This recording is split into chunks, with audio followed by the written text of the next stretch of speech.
Kapit lover, good afternoon. Papainumin ko po ng gamot sila, Lupi, yung mga pusa. Kasi po may sipon at ubo. At ito yung pinapainom ko sa kanila, Fit Calf Kang. Ayan siya. Fit Calf Kang mga kapit lover. Kaya painumin na po natin yung mga pusa. Kasi kawawa naman. Kanina ko nakita ko pagising ko, tulo yung sipon. Kaya painumin na po natin. Ayan po, papainumin ko po ng Fit Calf Kang sila, Lupi. Ayan po, papainumin na po natin ng Fit Calf Kang. Painumin na ikaw ng Fit Calf Kang, Ping, ha? Ping, inom na yan si Oping ng gamot. Ito yung gamot na kapit lang. Fit Calf Kang. Dali, Ping. Dali, Ping, dali, Ping. Alin na, Ping?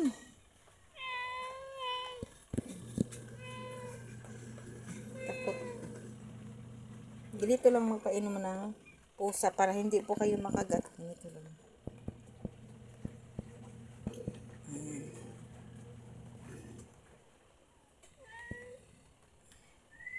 Ganyan lang po. Pag hindi, para hindi kayo makagat ng pusa.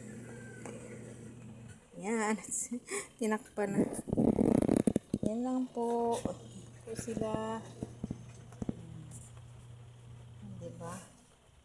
Yung camera ko dito na lang nilagay ko sa aking harapan. Dito. Yan. Yan po sila. Ikaw may sipon. Ito wala. Ito gumaling na to. Ito siya. Gumaling na to kasi pinainom ko to.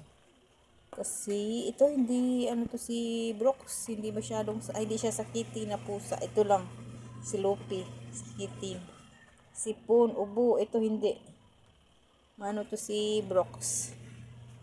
Ayan po sila mga kapit lover. Ayan po ang mga baby cat. Kaya kung mayroon kayong mga baby cat or dog or cat, maganda to sa inyo. Yung Fit Calf Kang mga kapit lover. Maganda siya mga kapit lover. Fit Calf Kang. Ayan. Fit Calf Kang. Kita ba? Parang hindi yata kita. Ayan. Fit Calf Kang po mga kapit lover. At yun lang po ang ating ganda for today. Kaya bye-bye na mga kapit lover. Take care sa inyo lahat. God bless. See you.